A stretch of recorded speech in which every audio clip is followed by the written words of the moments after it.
What is up, Gateway dudes? It is KJ. Oh, also, I thought I was supposed to open this video with hello, Eli and Peyton, because you guys are like super far ahead right now. Good job. We are looking at a basic assembly right here. It is, in fact, a cube you made before, attached to, you guessed it, a cube you made before. So, according to this file, we are going to take one cube and slap it to another cube. Very cool. So I want you to go ahead and go over to File, New, and I want you to find a assembly.iam, no, standard IAM, not mold, standard IAM. Go ahead and create that.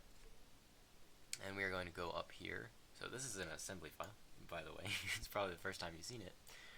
Assembly files are where you take multiple parts and you smash them together to make a better part, or one that has complex, well, it's an assembly, one that has more than one part in it.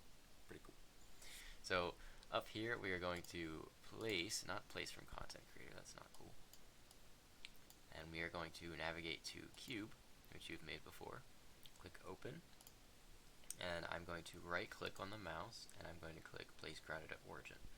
What that does is that places it at 0, 0, 0, and now it will never move no matter how hard I drag it.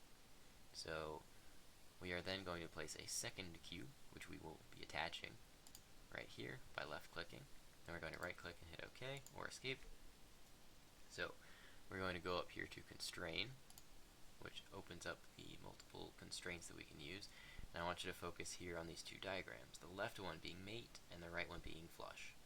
So flush is when it takes two faces that are facing the same direction, and it makes them keep facing the same direction, but now they're parallel on parallel planes.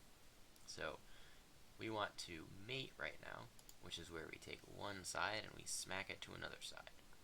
So we're going to take this side of the cube, and I want you to use your mouse wheel, get over here, smack it to this side of the cube. Pretty cool. And that's nice and all, it looks like it's done, but it's not actually until we click apply. So go ahead and click apply, and then we're going to mate the top, this face, and this face because I want them to be level. Click apply, and we're going to choose this face and this face because I want those to be flush, not level. Why did I say level?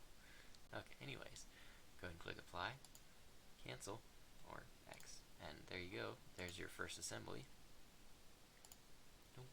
Two cubes next to each other. For you guys, it'll look like this.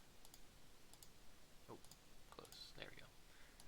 So yeah, go ahead and file, save as, and I want you to save that as probably assembly1 IAM.